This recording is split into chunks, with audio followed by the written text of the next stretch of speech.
Қайырлы күн, балалар. Әліппе сабағымызды бастаймыз. Оқулығымыздың 79-шы бетін ашыңыздар.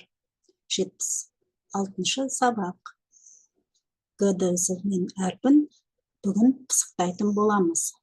Балалар, қарамен берілген сөздерді буындап оқимыз. Егіз, 2 буын. Сегіз, 2 буын. Мерген, 2 буын. Дәрігер, 3 буын. Ертегі, 3 буын. Әңгіме, 3 буын. Жүген, 3 буын. 2 буын. Жүгері, 3 буын. Балалар, келесі К, Г әріптері бар сөздерді салыстырамыз. Балалар, бізде бесік деген сөз берілген.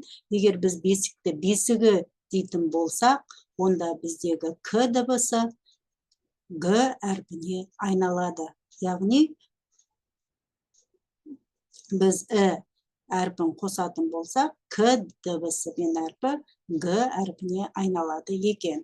Яғни, бұл жерде де шелек, шелегі, елек, елегі, көлік, көлігі, бөрік, бөрігі, көрік, көрігі. Яғни, дыбысын қосқан кезімізде К әрпі Г әрпіне айналып кетеді екен. Келесі бүк, бүгу. Бұл жерде де К дыбысы У әрпін қосқан кезде К дыбысымыз Г дыбысына айналып кетті. Яғни, тік, тігу, сөк, сөгу, төк, төгу. Балалар, осылай К әрпінің Г әрпіне қалай айналып кететімен таныстық. Келесі, балалар, Қадыр Мырза Әлінің неге өлеңінің сұрақтарының жауабын анықтамалық кітаптан іздеп көреміз. Ол үшін ең бірінші сұрақтарды оқып алайық. Тыңда. Неге? Маса неге шағады? Жұлдыз неге ағады? Бұлт неге ауады? Жаңбыр неге жауады? Ал енді қазір біз осы сұрақтардың жауабын іздеп көреміз.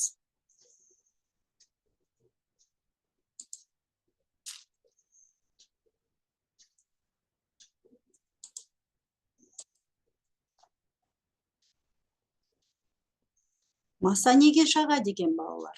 Масалар адам қанын жақсы көреді, өйткені оның құрамында жұмыртқаны өсіруге қажетті ақуыздар бар.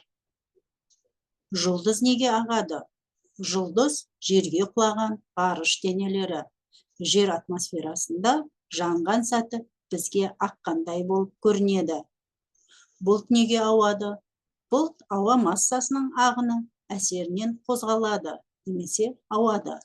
Ал жаңбыр неге жауады? Бұл судың физикалық құбылысы.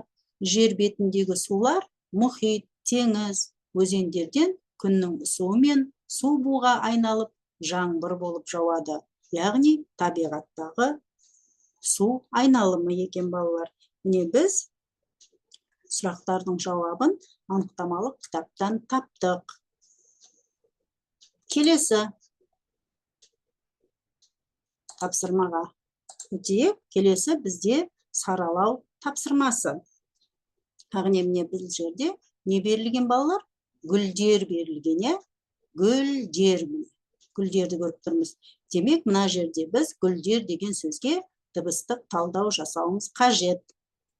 Қанеке барлығымыз біргелікте дыбыстық талдау жасап көрейікші. Қараймыз, міне. Гүлдер. Бұл жерде Г дауыссыз дыбыс, Ү дауысты дыбыс, Л дауыссыз дыбыс, Д дауыссыз дыбыс, Е дауысты дыбыс, Р дауыссыз дыбыс екен.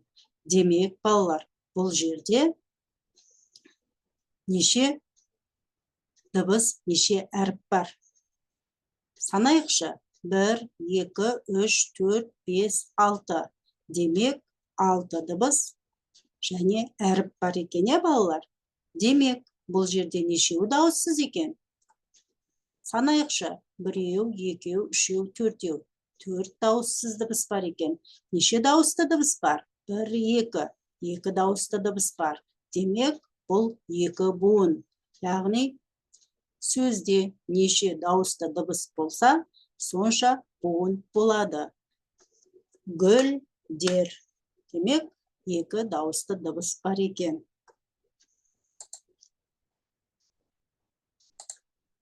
Келесі тапсырмаға назар аударамыз, балалар.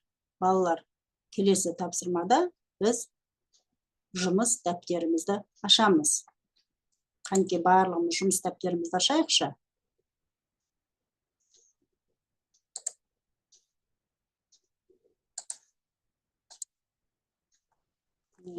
Жұмыс дәптерімізде оқулықтың соңында берілген Әйгүл ертегі айтты деген сөйлемді сауатты, көркем жазамыз. Міне мына жолдарға барлығын осы Әйгүл ертегі айтты сөйлемін жазып шығамыз.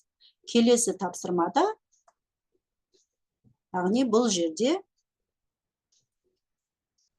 К әрпінің Г әрпіне айналуы болып табылады. Яғни жүрек, жүрегі. Демек, жүрек сөзінің соңына әрпін қосқан кезде К әрпі Г әрпіне айналып кетті. Келесі сөзде де ілгек, ілгегі, күрек, күрегі, шәйнек, шәйнегі, терек, терегі, түлек, түлегі болып жазылады екен, балалар. Балалар, міне осымен менің бүгінгі сабағымыз аяқталады.